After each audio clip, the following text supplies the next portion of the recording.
Hey guys, Coach Ian, welcome back. So we're going to continue with the next lesson. So alam ko yung tanong mo ngayon, Coach, paano ako kikita dyan? O yan na yung sunod na tanong. Paano ako kikita dyan? Let me give you an example para gets nyo. Okay? Para mag-gets nyo. Okay, do you know this guy? Can you type it there? Kilala mo ba tong taong to? Hindi. Kilala hindi, guys. Sikat na sikat to sa larangan ng real estate. Pero he's now a billionaire. That's Grant Cardone. Sobrang sikat niyan, lalo na sa US. Kung entrepreneur ka sa US, kunwari sa Pinas, sino bang sikat kapag pag-uusapan sa mga yung mga entrepreneur? For example, sino bang sikat? Si Villar o 'di ba? Sila Lucio Tan o si Lucio Tan, sila Henry C. O 'di ba ganun na case. Pero sa US, pag pag-uusapan business coach, si Grant Cardone sikat 'yan. He's a billionaire. Okay? Pero sa real estate 'yan yumaman. Alam mo bang si Grant Cardone, real estate to ha, pero wala siyang bahay.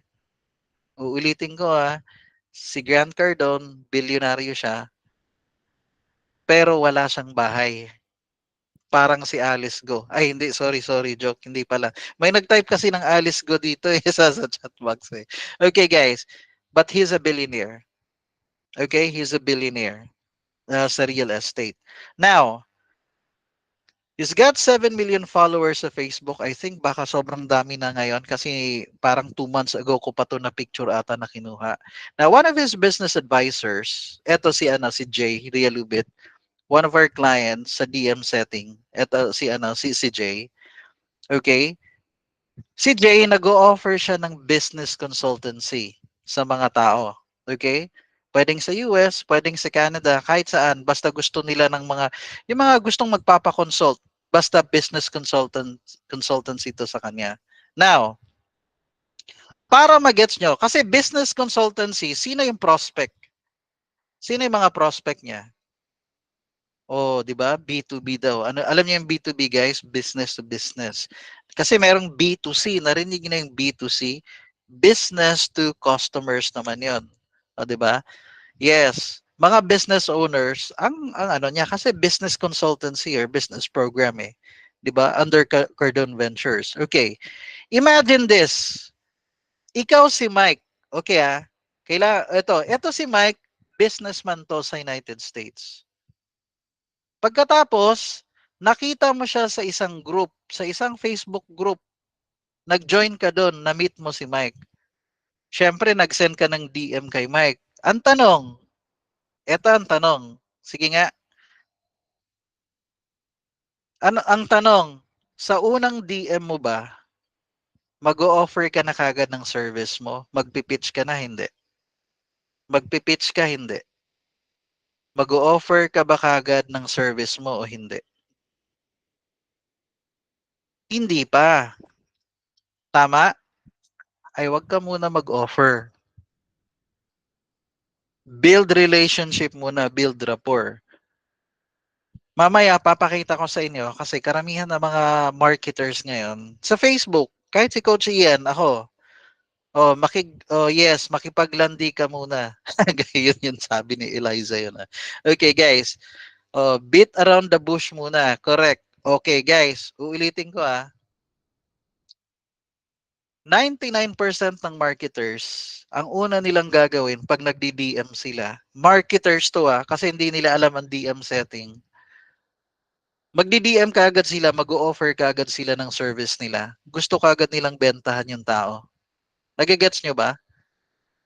Eh, ang businessman na yan, araw-araw, nakakatanggap yan ng maraming DMs. Actually, naa-annoy na yan siya, naiinis na yan siya sa sobrang DMs.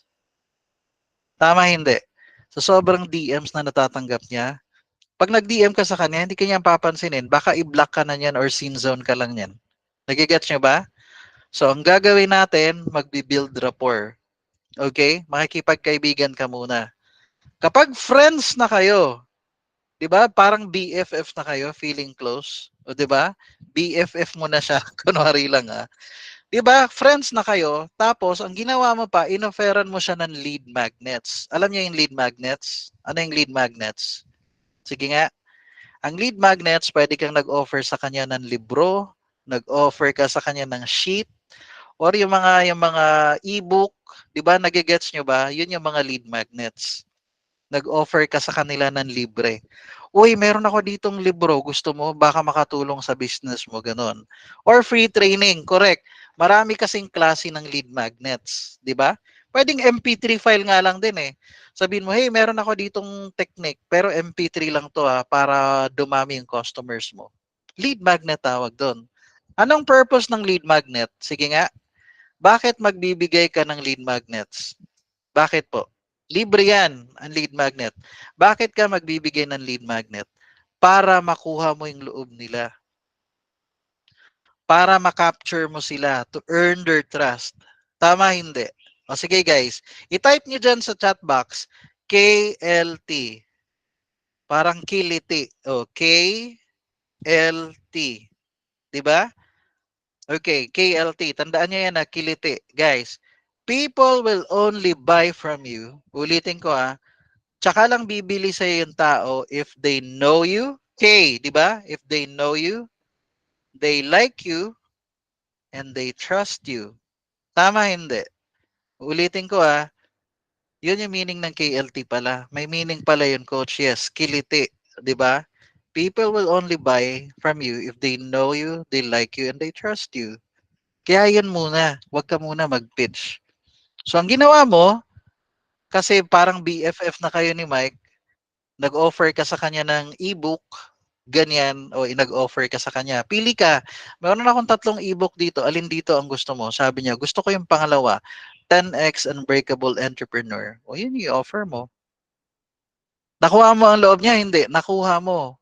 Bakit? Di ka naman nagbenta. Libre yung binigay mo. Technique para mag-grow yung business niya. Tama, hindi. Pero dahil nag-uusap na kayo at BFF na kayo, ang pinaka-goal mo talaga mga boss, kailangan malaman mo yung problem ni prospect. Tama, hindi. Tama, hindi. Tama po, hindi. Bakit? No problem. Uulitin ko No problem. No, no problem. No booking. No pain, no gain. Tama, hindi. Ulitin ko no problem. No booking. Kailangan mapaamin mo siya na meron siyang problema sa business niya. Bakit? Kasi ikaw ang solusyon. Tama, hindi. Di ba nalaman mo na yung problem niya? O ito na nalaman mo na ngayon yung problem niya. Sabi mo, bro, kung gusto mo, i-book kita kay Jay. Bakit? Ang dami na nitong natulungang entrepreneur na mag 6-digit a month ang income. 6 to 7 digit. Talaga? O sige, nag-book siya kay Jay. Dahil nag-book ng appointment, sinong magko-convince sa kanila? Sinong magko-convince kay Mike sa kabila? Sino nga uli? Di ba setter ka? Okay, si closer. 'Di ba? Si closer. Si Jay, pwedeng si Jay and his team of closers. Kasi pwedeng ang matapat, si Jay talaga kausap niya. Pwede rin yung ibang closers ni Jay. Malinaw hindi. Pero merong closers sa kabila. At dahil na close deal nila sa kabila, may commission ka. May pera ka. Okay? Kikita ka. Nagigets nyo na ngayon? O, yun po yun. Ngayon, magkano naman ang sweldo ko dyan? Pa-type nga po, anong sagot? Magkano ang sweldo ko dyan? Magkano yung sweldo mo kung setter ka? 5% commission. Okay, guys. 60K. Hanep. Di ba? Yung iba, it depends. Ang sagot, it depends. But it depends. Kasi, una, meron 2 klase na sweldo sa DM setters. Okay? Actually, 3. Mamaya makikita nyo. Bakit 3, coach? Number 1, merong DM setter na base pay lang sila. Ano yon? Base pay. Narinig niyo na term, base pay. Type nyo nga, anong spelling nun? Base pay. Guys, sa US, hindi nila pinag-uusapan yung term na salary. Or what's your basic salary there? Hindi, base pay. Yan. Nakikita nyo? Oo, ito po, tinype ni Coach Ian, base pay. Yan yung base pay. Nakikita niyo na? So that's base pay. Ha? BSE then pay. Base pay. Ulitin ko yung una, base pay lang. Wala ang commission. Example, isang kasama natin sa DM setting, one of my students, she's earning $5 per hour. Pwede na, hindi. Pero wala siyang commission. Pwede na, hindi. $5 per hour. Pwede na rin? Pwede na. Nasa bahay naman siya eh. 'Di ba? $5 per hour. Example lang 'yan. Dati, yun yung isa yung isang option. Ang second option, commission based ka lang. Ulitin ko pag commission based, wala kang sweldo. Commission lang. Depende lang sa benta. Pag walang booking, walang benta, o di wala kang commission. Tama, hindi. Commission based lang siya. Ibig sabihin, performance based. Malinaw? So yung una may sweldo. Yung pangalawa, commission lang sa'yo. Basta nakabenta ka, bongga ka, maswerte ka niyan. Okay? Number 3, combine. Meron akong client dati, $10 per hour. Iba pa ang commission. Nagigets nyo? May commission ka na. Yes, combine. Ang sarap nun. Yun ang pinakamasarap na mangyayari sa inyo. May base pay ka na, $10 per hour, kunwari, yung sa scenario ko, then may commission ka pa. Goods, hindi. Pwede na yun. 'Di ba? Oh, 5% commission 'yon. Oh, nagigets niyo na Okay. Ganun 'yon. Sa scenario na to kay Jay, balik tayo. Guys, 95% of the time, ulitin ko 95% of the time, commission-based ang clients. Karamihan ng clients commission-based. Bihira ka lang makakahanap ng mga clients na merong base pay or merong combined na base pay and commission. Bihira lang 'yon. Okay? 95% of the time, commission-based. Tapos, ikaw naman na nakarinig, ay, o di ba? Anong nasa mind mo? Ay, biglang nangulon to no? Biglang naluya. Sa Bisaya, naluya. Makaluya man din, coach. Okay nga naman. Bakit? Kasi walang basic salary. Wala akong aabangan sa 15 or 30. Paano? Left the group ang gagawin mo, di ba? Pero hindi, guys. Tingnan natin yung sa scenario kay Jay para gets nyo naman. Para gets nyo naman. Let's do some quick math. Doon ulit tayo kay Jay na nag-gig. Guys, ang product ni Jay is between 5 to 60,000. Yung business consultancy niya, magpapakonsult ka sa kanya, 5,000 to $60,000 yung consultation. Yung sa program niya. Mahal o mura? O wag niyong isipin yung dalawang si mahal at si mura. Hindi. The 5,000 to $60,000, mahal o mura? Sabi mo mahal. Bakit? Kasi Pinoy ka. Yan lang ang sagot doon. Uulitin ko mura lang yan. Kasi ikaw, ganito na sa mind mo. 5,000, minultiply mo ng 50,000. Ang mahal, 250,000. Tama, hindi. Siyempre, Pinoy ka eh. Tama? Pero sa point of view, sa perspective nila sa US, mura lang yan. Naniniwala kayo? Hindi. Mura lang, hindi. Mura lang yan sa kanila. Yes, bakit? Anong uso sa US pag bibili ka? Anong uso sa US pag bibili ka? Anong mode of payment? Credit card. So how do you want to pay? Di ba anong sagot? Plastic. Kasi credit card, plastic yung credit card eh. Ang average ang average citizen, meron silang 3 to 4 credit cards na hawak. Nagigets nyo hindi? O digital currency na. Ano yan? Magbabayad ng Ethereum or Bitcoin or 'di ba? Or Ripple, yung ganun na case. Solana, ganun, o Venmo, GCash, yung Venmo parang GCash din yan sa kanila. O 'di ba? O guys, 'di ba isang swipe lang yan sa credit card? May 4 siyang credit card, pipili lang siya ng isa doon, yung hindi pa na ma-max out. Tama, hindi. Tapos yun yung iswa-swipe. Madali lang yung 5,000 to 60,000, hindi. Affordable, hindi.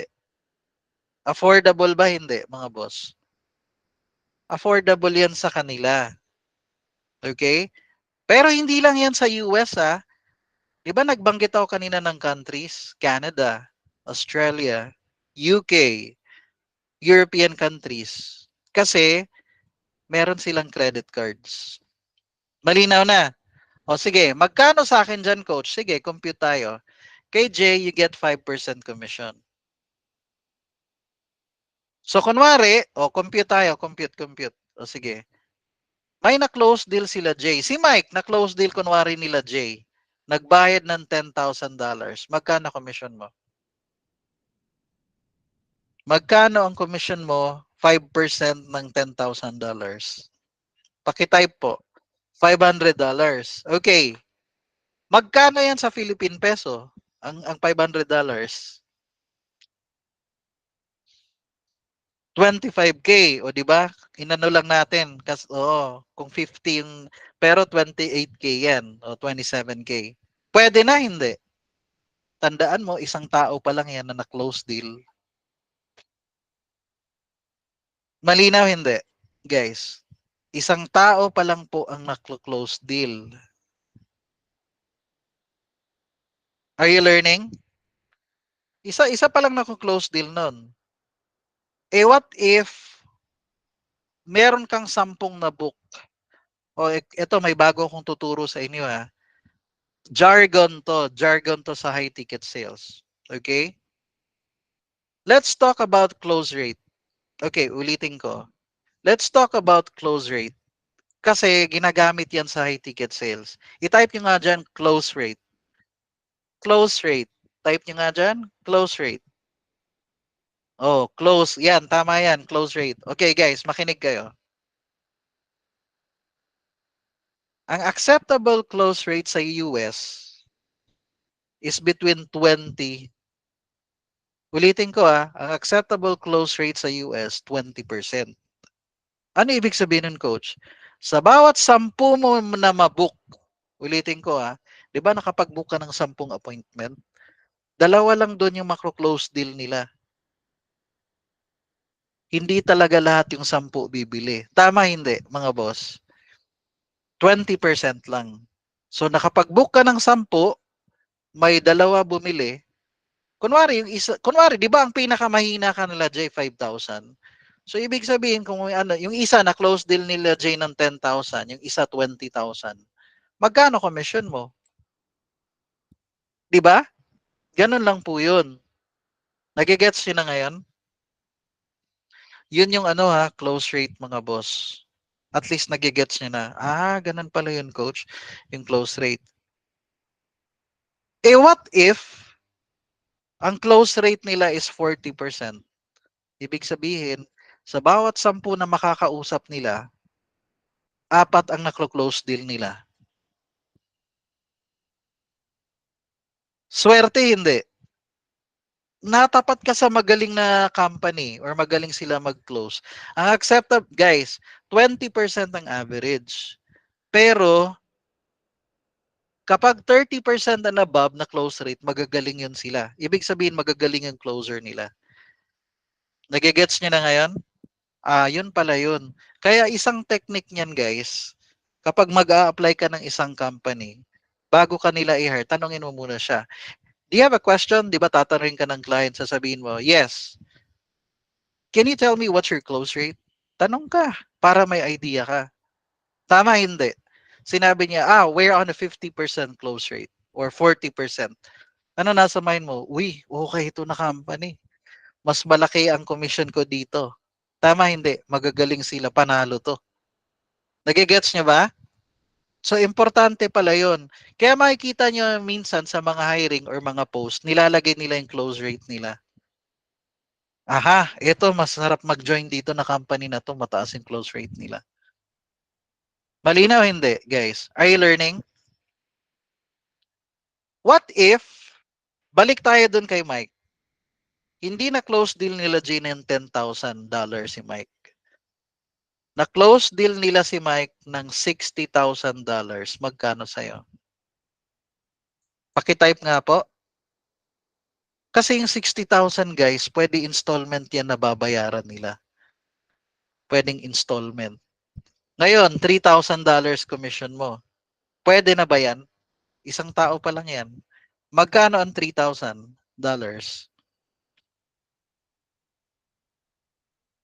Pwede na? O di kumikitang kabuhayan ka na? Isang tao pa lang yan. Eh ano ngayon kung commission-based ka? Tama hindi. Alamin mo lang talaga yung skill ng pag-book ng appointment. Bakit? The more bookings, nagigets yun na ngayon, the more chances of winning. Gets? Hindi. Pero sino dito sa inyo masaya na kahit kikita ka lang ng $500 a month? Or, hindi, ito na lang. Sino masaya na sa inyo kahit kumita lang ng $1,000 a month? Kahit 50K?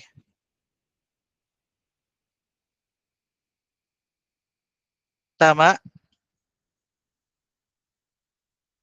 Yes. So ganun po siya ha, commission based. O eto, yung some of our students to ha. O eto, si Jim.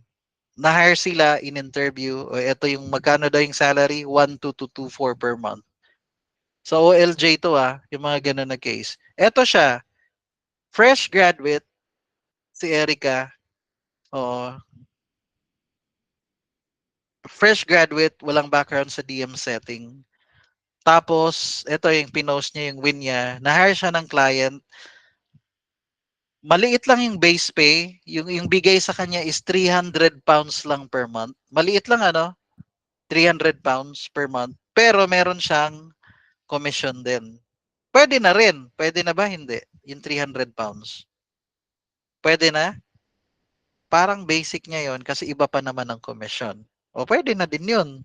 'Di ba? Bakit? Pangbayad ng bill, iba pa naman yung commission eh. Mas galingan mo guys.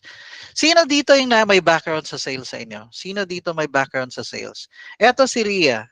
She used to work in the BPO. Eto yung $5 per hour yung sa kanila. Wala siyang commission, pero $5 per hour. Nasa bahay lang naman siya. Okay? Oh, ayun yun siya. So, gets nyo na ngayon ganyan pala coach yung ano, yung sa DM setting. Pwedeng per hour, pwedeng commission din. Pwedeng combine, yung parang kay Coach Ian. Nagigets nyo na ngayon. Are you learning guys? Are you learning?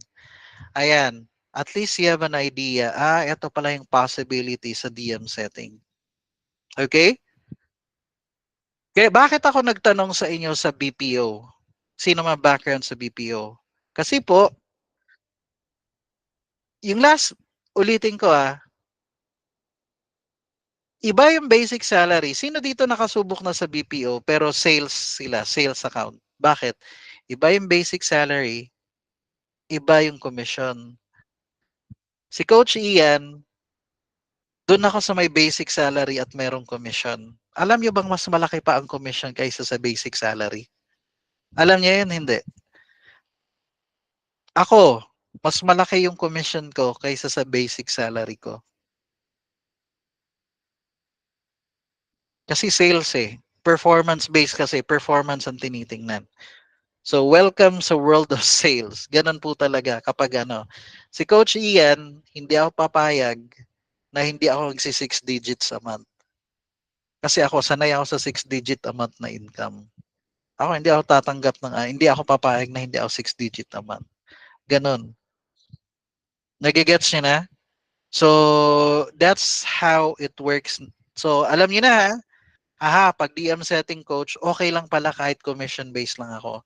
Pero galingan ko lang. Aalamin ko lang talaga yung skill. Magbubook ako ng maraming appointment. Okay? Either ang pipiliin mo yung may base pay, tapos merong commission, or merong ano, pero pag base pay lang, ako naliliitan ako dyan kahit $5 per hour. Maliit yan. Dapat doon ka sa $10 or $20 per hour. Yung mga ganun na case. Okay? Goods ba sa inyo yon? So medyo malinaw na ba sa inyo ng konti ngayon what is DM setting? Nagigets nyo na ba ngayon, mga boss? Okay. So and that's our lesson for this one, for DM setting. Okay? And I'll see you in the next lesson.